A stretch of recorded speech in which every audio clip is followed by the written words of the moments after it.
అసలు సినిమాలు over budget అవుతున్నాయి అని ఎక్కువ మన ఇండస్ట్రీలో ఎక్కువ మాట్లాడతారు. అసలు ఒక రోజుకి ఎంత అవుతుంది, ప్రొడక్షన్ కాస్ట్ ఎంత అవుతుంది? ఇప్పటిదాకా మీరు స్పెండ్ చేసిన సింగిల్ డే హైయెస్ట్ ఎంత, రెమ్యూనరేషన్ తీసేస్తే? That is depends on the project. Okay. ఇప్పుడు రోజుకి 6 lakhsలో అయ్యే ప్రాజెక్ట్ ఉంది, రోజుకి 60 lakhs అయ్యే ప్రాజెక్ట్స్ కూడా ఉన్నాయి. ఇట్స్ డిపెండ్స్ ఆన్ ద కథ అండ్ ఎన్నిటి మీద డిపెండ్ అవుతుంది మొత్తం అది. సో ఒక సినిమాను బట్టి హై బడ్జెట్ అయిపోయింది, ఒక సినిమాని బట్టి లో బడ్జెట్ అయిపోయింది అంటే మేబీ మీరు అడిగిన క్వశ్చన్ వేస్టేజ్ అంటే దెర్ ఇస్ ఏ ఆన్సర్ చెప్పచ్చు. కానీ ఈరోజు కాస్ట్ ఆఫ్ ప్రొడక్షన్ అంటే మనం తీసే సినిమాలు ఒక రేంజ్లో ఉంటున్నాయి, ఇంటర్నేషనల్ రేంజ్లో ఉంటున్నాయి. So we cannot call it as a high budgets. We should call it like కథ బట్టి ఖర్చు అవుతుంది. అయితే కొన్ని ప్రొడక్షన్ హౌసెస్లో కొన్ని ఇట్ల దగ్గర వేస్టేజ్ అనేది జరుగుతుంది, దట్ మేము కూడా చూస్తున్నాము. అట్లాంటివి అంటే కొన్ని చోట్ల కంట్రోల్ లేక అవుతున్నాయి. బట్ టుడే అయితే మాత్రం 100% కథలు డిమాండ్ చేస్తున్నాయి ఖర్చుని. సార్ అంతే అండి, అదే కథను బట్టే కదా. మనం ఇప్పుడు కొంచెం ఎక్కువ యాక్షన్లు అలాంటివి ఉన్నాయనుకోండి, ఆటోమేటిక్గా ఒక యాక్షన్ ఎపిసోడ్ 1 week 10 days అలా పడతాయి కదా.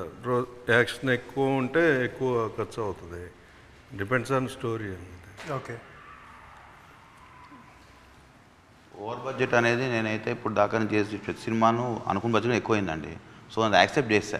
అసలు ఎంత యాక్సెప్టబుల్ సార్? ఇప్పుడు మీరు అందరూ ఉన్నారు కదా సార్, అది దేవుడు కూడా చెప్పలేడు సార్. ఓకే. ఎంత అవుతుంది సినిమా స్టార్ట్ చేసిన అంటే అప్పుడు ఎవ్వరూ చెప్పలేరు, అది చెప్పేవాళ్ళు పుట్టలేదు. మనం ఒకటి లెక్క వేసుకుంటాం, పేపర్ మీద ఒకటి వేసుకుంటాం, వెళ్ళే రోజుకి ఇంకోటి. పేపర్ ఎందుకంటే మనం వేసుకున్నాక ఫస్ట్ డేనే మారిపోతుంది. నలుగురు ప్రొడ్యూసర్ని ఇది రాంగ్ క్వశ్చన్. ఎందుకంటే ఇప్పుడు నాకు సినిమా నచ్చే వరకు నేను తీస్తా. ఓకే. ఎందుకంటే అది మళ్ళీ లేదు, డైరెక్టర్ గారికి లేదు, ఇక్కడ కొంచెం సాటిస్ఫాక్షన్ లేదంటే మళ్ళీ ఇస్తాం మేము వాళ్ళకి. మాకు ఏంటంటే 5 కోట్లు అనుకున్న బడ్జెట్ 13 కోట్ల దగ్గర రిలీజ్ చేసిన రోజులు కూడా ఉన్నాయి మాకు. ఏంటి మళ్ళీ దాన్ని సెట్ చేసుకుని డైరెక్టర్ అడిగింది మళ్ళీ ఇచ్చి ఇవన్నీ చేసి. ఇప్పుడు ఆయన దసరా ఉన్నారు, దసరాకి ఆయన బడ్జెట్ వింటే మాకు కళ్ళు తిరుగుతాయి. అంటే ఆయన డేరింగ్ అది. ఓకే.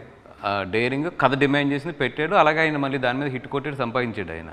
అట్లాగే సాహు గారు కానీ వీళ్ళందరూ ఇక్కడ కూర్చున్న నలుగురు ఏంటంటే సినిమా మీద అవుట్ అండ్ అవుట్ ప్యాషనేట్గా వెళ్ళే వాళ్ళే తప్పితే లెక్కలేసి చేసే ప్రొడ్యూసర్స్ అయితే ఇక్కడ లేరు. లెక్కలు వేసుకోవడం కాదు కానీ జనరల్గా అరవింద్ గారు అన్నా సరే, రాజు గారు అన్నా చాలా కొంచెం స్ట్రిక్ట్, ఫ్లో ఆఫ్ మనీని చాలా జాగ్రత్తగా చూసుకుని చేసే అంటారు కదా. వేస్టేజ్ లేకుండా ఉంటుంది కానీ అట్ ద సేమ్ టైం కథ డిమాండ్ చేస్తే మాత్రం వీళ్ళు ఎక్కడ కాంప్రమైజ్ అవ్వరు. ఓకే. రాజుగారు కూడా అంటూ ఉంటారండి. ఇప్పుడు దాకా రాజుగారు కూడా నాకు తెలిసి లాస్ట్ 2-3 ఏళ్ళు ఆయన కూడా నాకు తెలిసి ఎప్పుడు వదిలేశారు వేసుకోవడం లెక్కలేదు. బిగ్గెస్ట్ ఎవరిది? రాజు గారిది ఇప్పుడు as of now running game changer.